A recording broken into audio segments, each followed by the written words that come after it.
Bonjour à tous, ceci est une autre vidéo que je mets en ligne dans laquelle j'essaie de montrer comment utiliser les montages standards tels que par exemple Leto ou Mandra. Nous avons vu dans les autres vidéos comment utiliser le positionnement rapide, et ici donc on va positionner la pièce sur un montage standard. Donc j'ouvre un document, par exemple ici je vais sélectionner une pièce intitulée document 1. C'est une pièce dans laquelle il y a une poche, un contournage et un trou taraudé. Donc j'ouvre un nouveau fichier, un nouveau document CAM, usinage. Donc là, comme d'habitude, donc il faut d'abord préparer l'environnement de travail, donc à savoir outillage, machine, et sélectionner la machine. Et là on va prendre une machine, par exemple là c'est un Gambin, une machine à 3 axes, donc une machine à commande unique à 3 axes. Alors par la suite je reviens au positionnement et là on va inclure standard. Donc dans cette fenêtre là j'ouvre, donc ici je clique sur cette icône et j'utilise outillage, et dans outillage support, j'ouvre par exemple ici, je sélectionne Leto numéro 2 avec donc les caractéristiques qui s'affichent ici. Voilà. Alors ici l'ouverture je la garde, ça fait rien, par la suite on peut modifier. Donc ok, et là donc c'est comme en assemblage avec TopSolid. Donc je clique ici sur cette icône là, et donc là pour contraindre le positionnement, donc ici on va dire donc on va mettre comme contrainte plan sur plan. Alors le plan origine, on va prendre ce plan là, donc on va le mettre, donc fenêtre mosaïque verticale, on va le mettre sur ce plan là. Donc du coup Leto va se placer sur la table, je peux l'orienter encore, et donc ajouter une contrainte. Donc j'appuie sur l'onglet auto encore une fois, et orientation,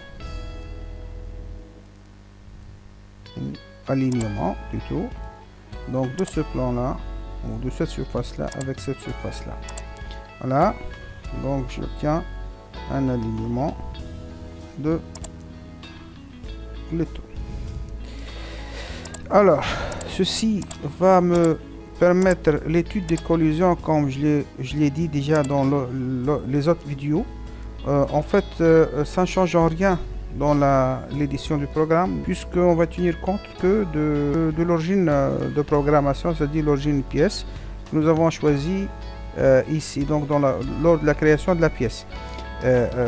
Cela étant dit, donc l'utilisation d'un montage spécial ou un montage standard, c'est uniquement dans la perspective de faire une étude correcte des collisions. Voilà. Alors ici maintenant on peut changer éventuellement, on peut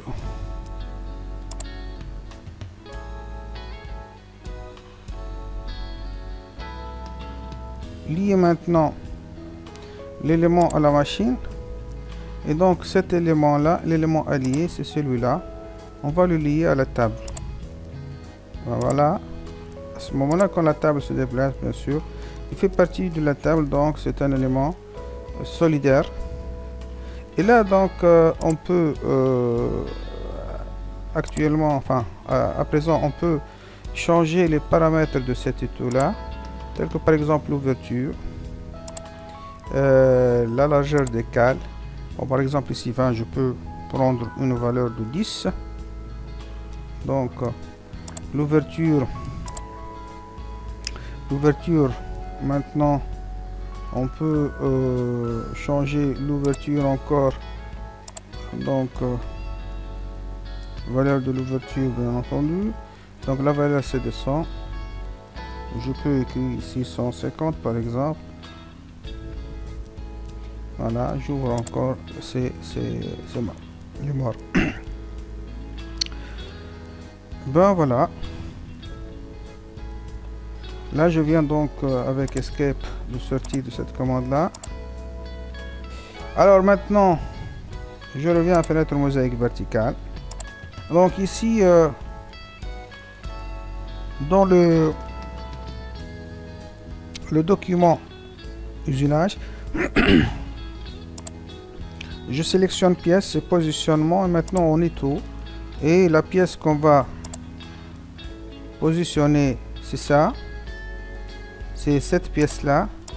Alors on va sélectionner la face qu'on va mettre contre les cales, c'est cette face là, et la face cale c'est cette face là, et la face à mettre contre le mort de l'étau c'est cette face là, et on va la placer ici et quitter.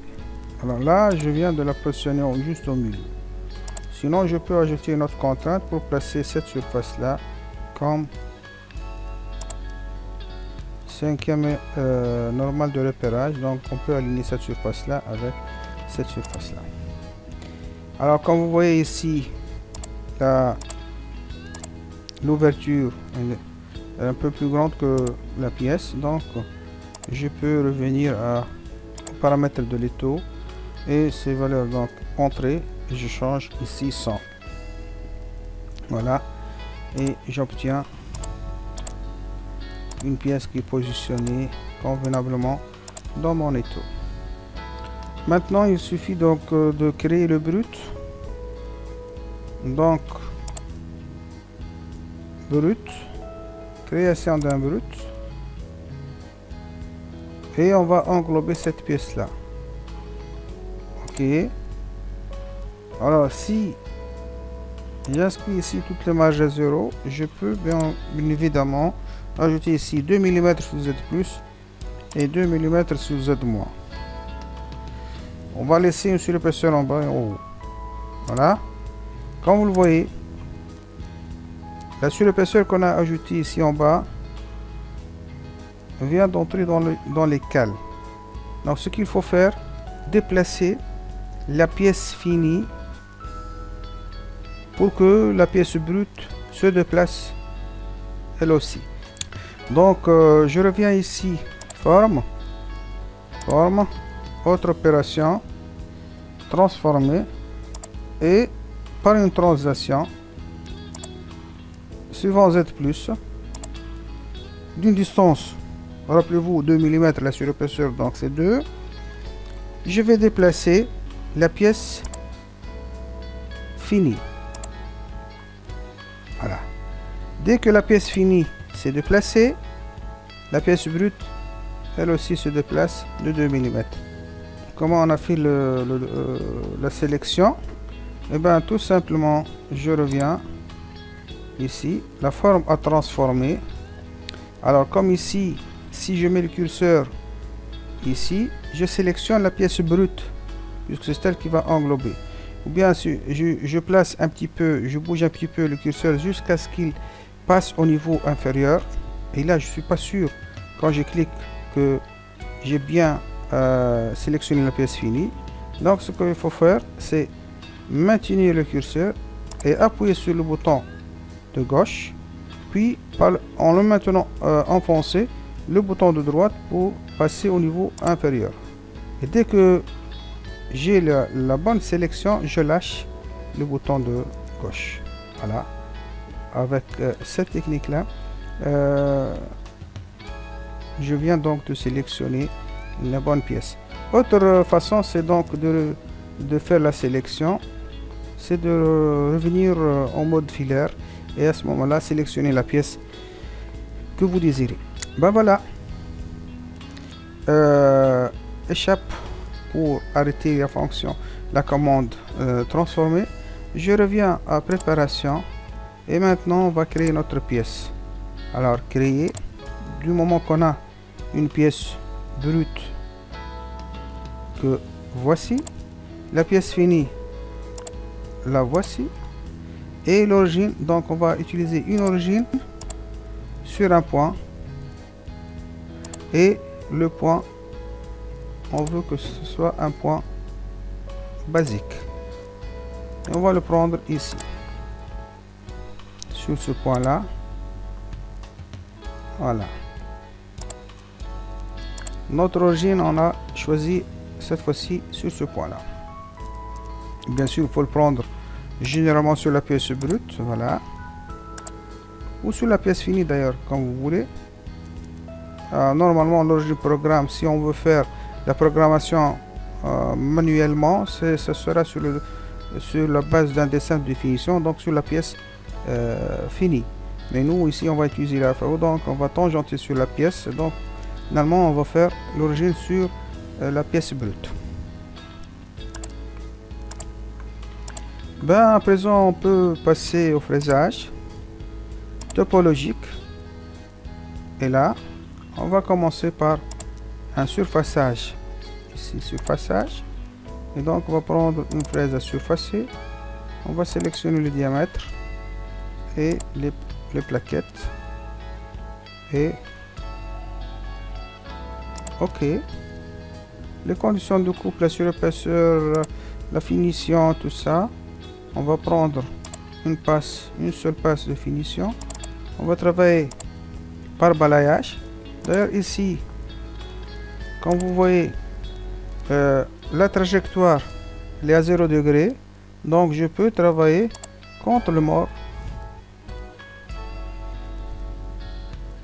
et de façon, donc ici en 90, par un cycle zigzag optimisé, par un cycle carré, par contournement, avec un dépassement minimum ici de 2 mm et un déplacement ici de 2 mm. Voilà, je sélectionne ça. Les paramètres, donc selon notre choix, les conditions de coupe ont été choisies selon sa base de données, donc c'est 250 mètres par minute. Bien sûr ici c'est de l'aluminium et c'est des plaquettes rapportées, donc on peut éventuellement diminuer la vitesse, l'avance aussi. Ici c'est selon sa base de données, c'est 0,06 mm, pardon. Et bien voilà, on peut accepter. Ben voilà, on va visualiser cela.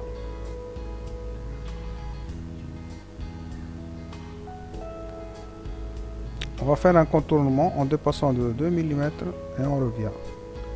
Ben voilà. Alors maintenant on peut voir, suite à une configuration, l'enlèvement de matière, et on va suivre le fonctionnement de la machine. On peut visualiser cela encore une fois. Voilà, donc j'augmente un petit peu la vitesse. Alors comme je viens de fixer la table, l'étau sur la table, j'ai donc un déplacement de l'ensemble table plus étau.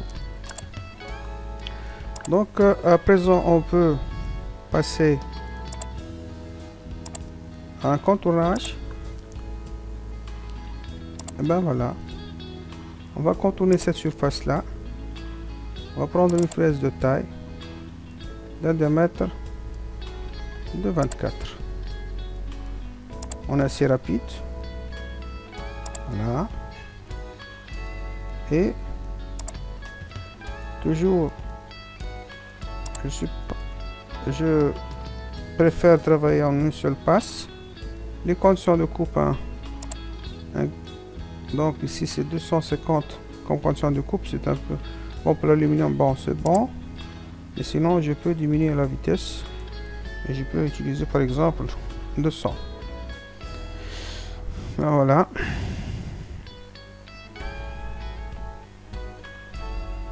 Autre chose ici, je reviens un peu à cette opération.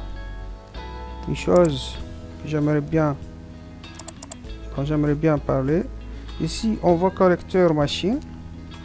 Il faut décocher cette case là. Ben, pourquoi? Et ben tout simplement, si on laisse envoyer correcteur machine, alors on va faire appel à G41 dans le programme. Et comme ça, on va doubler les corrections du diamètre. Du coup, on va se placer sur une trajectoire beaucoup plus loin de la surface qu'on va réaliser réellement. Donc, on ne le voit pas ici, puisque la zone, c'est celle-là, et on ne la voit pas. Que ce soit ici ou là.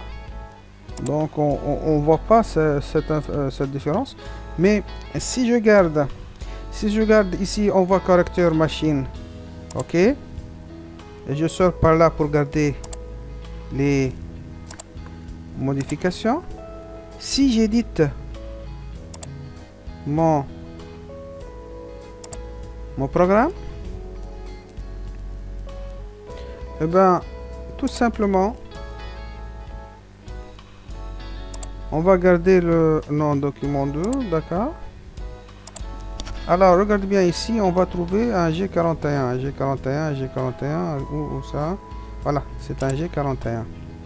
Dans cette ligne là, c'est G41. Donc on va se placer encore avec une correction de l'outil. Alors ce qu'on va faire maintenant, on va sortir de là, revenir donc ici à cette usinage et décocher. Je sors ici pour garder les modifications et je vais éditer encore une fois le programme. Je garde le même nom, document 2, je l'écrase. Ok, je ne trouve pas le G41, donc il n'y a pas de correction de l'outil. Donc il faut faire attention lorsque vous générez votre programme. Et donc là c'est une source d'erreur, on risque d'avoir une double correction. Et du coup on va faire des trajectoires erronées. On va faire la poche. Et donc là c'est un vidage de poche. Donc je sélectionne un outil de diamètre, on va dire 8. Ok. Ok. 0 profond, 0 latéralement. Ok. Ben voilà.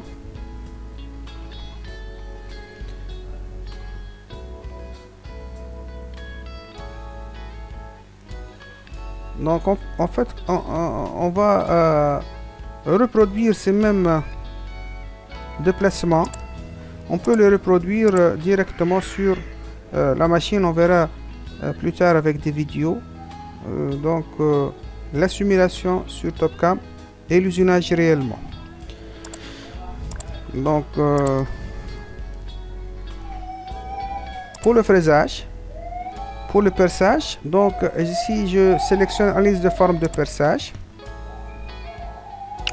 Ben ok, analyse de forme de perçage, donc il va reconnaître les formes percées. Donc il y a un trou taraudé, je clique 2 fois et je vais l'exécuter en automatique. Ben voilà, on va faire d'abord le centrage, le perçage, puis le taraudage. Le centrage, le perçage, puis le taraudage. Voilà. Alors, je sors d'ici. À présent, le travail est terminé. L'usinage, tous les usinages sont réalisés. Donc, je peux éditer mon programme. Alors,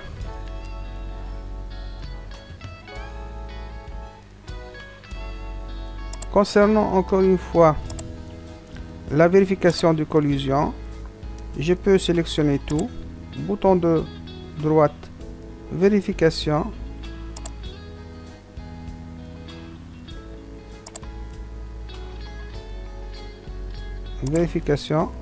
et là donc on entre donc dans le vérification, et ben voilà, on peut voir la vérification. Donc le brut transparent, donc vous avez ici le fini. Voilà le fini quand même. Le résidu de matière, on peut voir les trajectoires de l'outil, on peut voir la comparaison. Donc ici le matière récente, ben voici le récent de matière. Donc quand même il y a une tolérance lors de l'usinage. Je reviens donc ici avec les trajectoires d'outil, voilà les trajectoires et tout ça. Je sors de là, je sors, je peux éditer à présent mon programme et ça sera donc un programme réalisable. Générer donc le bloc, là, enregistrer, ouais. Donc comme vous le voyez ici, c'est un programme en G1, c'est des déplacements de petits segments.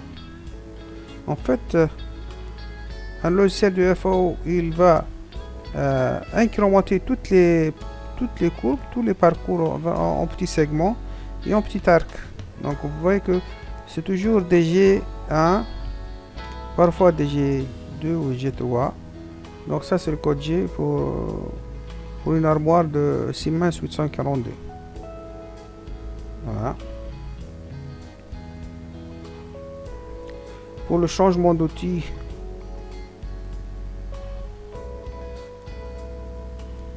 voilà. Pour le cycle de perçage, taraudage. Donc ici c'est le forêt. Donc ça c'est la syntaxe d'écriture de changement d'outil. Donc si je veux faire ce même programme là, mais avec un code plutôt avec un 1060 fraisage, donc je sélectionne ce directeur de commande, ben voilà, on va l'écraser.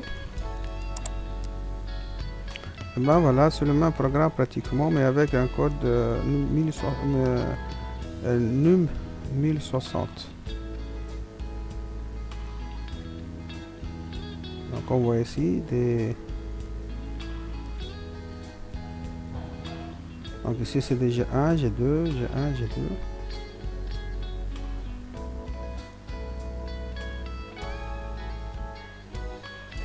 Donc ici c'est G81. C'est un cycle de perçage. Et ici un cycle de taraudage. Ben voilà. À présent donc cette vidéo là est terminée. À bientôt. Au revoir.